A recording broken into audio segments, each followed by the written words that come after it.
kuzingatia sana maambukizi ya COVID-19. Na bingwa mara 5 wa mashindano ya Safari Rally kutoka hapa nchini Kenya, Carl Tundo, amesema upande wake yeye yupo tayari, ameshajiandaa wala hajatishwa na dereva yoyote wa kimataifa waliokuja hapa nchini Kenya, akisema kwamba kila mtu atapambana na kujitetea kivyake.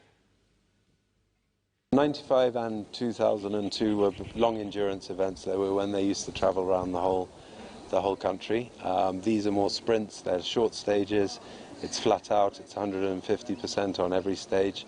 So it's a lot different, but it's no different to what I've been doing in the KNRC for the last 3-4 years. But we'll do our best. We have the experience. We've definitely.